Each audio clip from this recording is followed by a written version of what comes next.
Prince Michael of Liechtenstein. Oh, we have Michael with us. Hello. Hello, how are you? Oh, hello, Michael. It's so nice to see you. So, His Serene Highness, Prince Michael of Liechtenstein. Michael of Liechtenstein is a co-founder and board member of Longevity Center. He is co-founder of International Institute of Longevity and founder and chairman of Geopolitical Intelligence Services AG. He's a global expert in international geopolitics and trends that are critical for investors, stakeholders, and decision makers. And I'll have the pleasure to interview Michael about his experience in longevity and health span. And the topic of our today's discussion is longevity is of essence. So, Michael, tell us, please, where does your interest in longevity and health span come from? Well, Jowita, thank you very much that I can speak here, that I can attend this very interesting, I think, very important conference you're doing.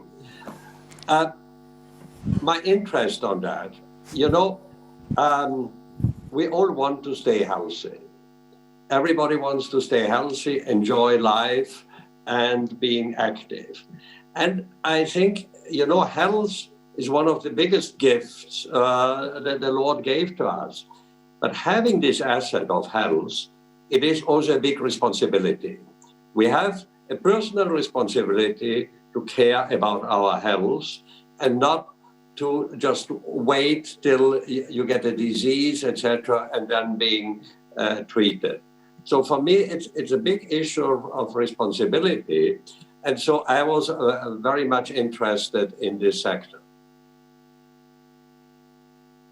Tell us, because I like that your interest is really broader from the microeconomic perspective. So how would you describe current situation of healthcare and retirement systems, of course, in Europe from the microeconomic perspective? Well, if we look at on the general perspective, what we now have is actually we care mostly for the sick. A disease comes out, you get sick, and then you get a treatment. We have here in Europe, we have welfare states. There is a government or insurances paying for that. But you are sick, and it is very expensive. We have now the phenomenon of an aging population. People are getting older and older, which is good, which I think is very positive.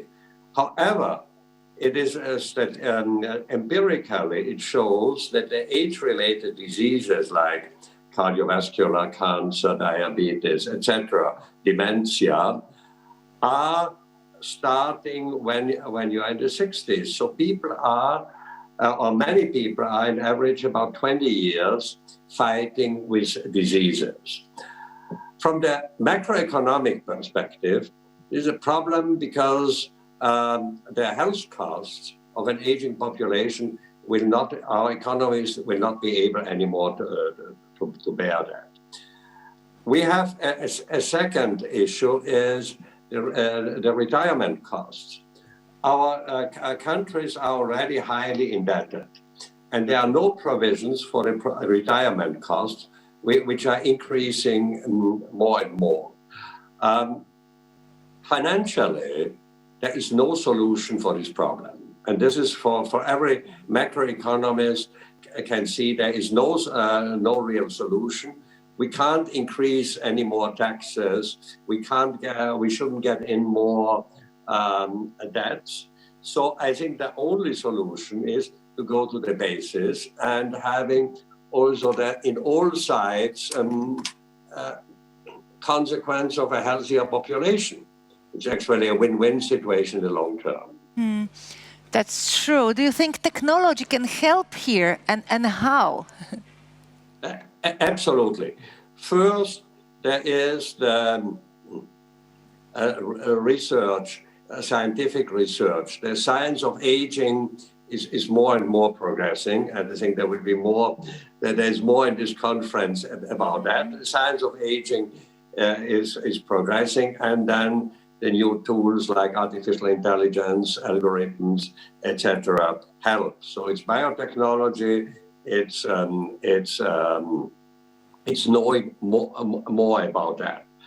The other thing is that also treatments, you can get apps and develop apps where you get your diet, you get exercises which help you. And another point, which is probably very important for the future of medicine, is using more telemedicine. For two things, it's less costly, it's easier to access, and people will easier do it. Because also we know that now, mostly also in the COVID area, we know going to a hospital or going to a doctor has also risks. So technology is extremely important. I want to ask about something more. He created Longevity Center and International Institute of Longevity. So you are deeply involved in global discussion about living longer and healthier. Can you tell us a bit more about each of those projects? Exactly. I think this, well, I did it because it's highly interesting. It was also the idea and vision of Joanna Bench, who is leading both institutions. Joanna is watching us probably. She had there a great idea and vision. In the institute, I think the idea is to promote different areas, to promote actually the idea in Europe, the idea on age science, on preventive medicine, and on longevity economy. And to promote it, to get a better penetration of this idea in government institutions, regulations, science, medicine, but also in the broader population. I think this is necessary. The concept, you can actually live healthy and you should live healthy. But you know, you can research, you can promote, but you need also implementations and proof of concept.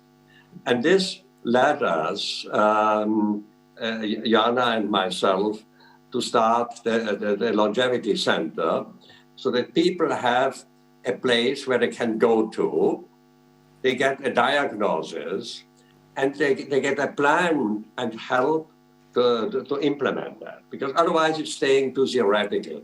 We can say as an institution, yes, there it is necessary, you can do certain things, but you should also do it what to do and to know on what to work, to get the right exercises, the right diet. If you want the right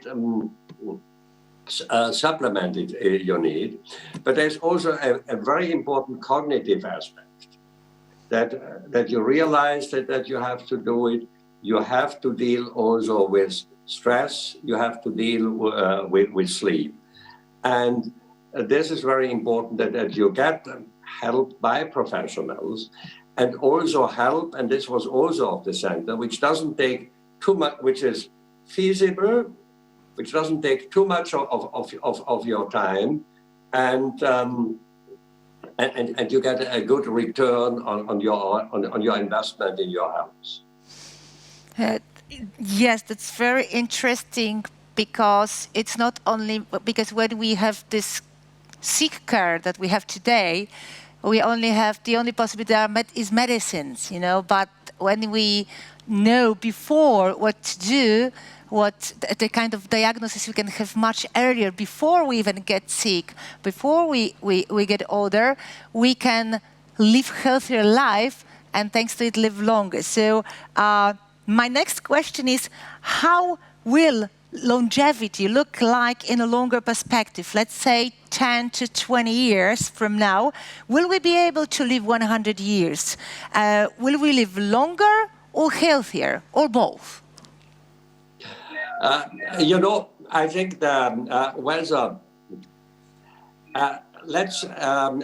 look at a little bit differently. I think it is pretty, for broad thing, it's a pretty long shot. I would prefer to rather talk about 20 years than 10 years, because awareness has to change, etc. But you can start, everybody who hears about it can start now with it. And then for him personally, the result comes much quicker in a very short term. But I think that it's broadly, it will take longer. Now, I don't think that everybody will be able to live 100 or more. I would hope so. But I think the real purpose is to increase the health span, to not to get sick, and to live as healthy as possible, as long as possible. Now, when you live longer, healthier, it's also likely that you will live longer at all, because you have a big factor is also that you feel better. First, you don't die earlier by disease. Then you are that the mental way of being happy, of enjoying life, of loving life is very important to live longer. And when you are healthy, you are much more motivated yourself to live longer than when you are frail. And there, it is. I would say that a very important thing is also the mindset, to be decided to stay healthy, and to have and to have a purpose. And this, I think, will be the real change. So the focus of, let's say, Longevity Center, of what is being done, is to increase first the health span. I love the idea that being happy makes you live longer. So I strongly believe that as well. So tell us, Michal, when we'll be living 100 years? So what will change in our lives? What should we be doing in terms of food, diet, exercise, for example? Well, I think one has to find the right combination, and you need help. You have to do the right thing for the different organs you have, the right way. So yes, I think all exercises are good. However, you should also not overdo it. Also, too much exercise has also its dangers. So you need advice. You need, every human being is different. So you really have to find out what is the right diet for you. And I think it doesn't limit. And I think what is very important is also the more cognitive thing, it's sleep, stress, and also happiness, sort of also your social environment. Mm-hmm. I think it's also quite important. So it is quite a mix, and you have to watch for that. Yes. That it's to you. That you get that what is good for you, and this is a very individual way of doing it, and a very individual responsibility. That's interesting, and so. You mean it's very personal, and so we should go to visit Longevity Center and then get the personal information, what we should do with our health. So my last question, we still have like 2.5 minutes. My last question is, what will happen to our careers?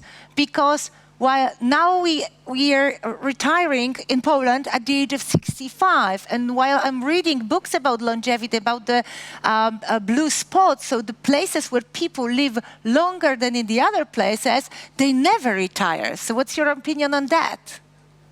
Well, I think it is quite good, but it doesn't mean, I think the important thing is that we have a purpose. And this, sometimes people lose it when they are with 65. The issue of 65 has also one problem, that people from the mid-50s on, when they want to change jobs or career, they have very little chances to do that.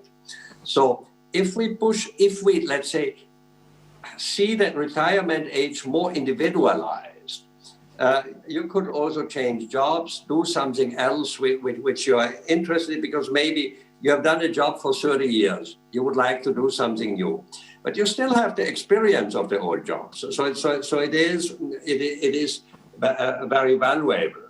I think the important thing is to get this idea of 65, which is now since more than 100 years used in Europe. And it was done in a time when the general life expectancy was not much higher than 65, 67, 68. So I think we have to be flexible on that. We talked about the macroeconomic reason, but there's also a personal reason, because the human being needs a purpose, and this can be different. So I think this is very important, and I think what we must go away from a generalization, all these decisions have to be personalized. And this is why it's also in medicine, or in the age medicine or preventive medicine, personalized help is key. Thank you so much, Michel. So it's a wonderful future for us. Thank you so much for today. And Thank you. see you again soon, hopefully. Thank you so much. Thank you so much. Bye-bye.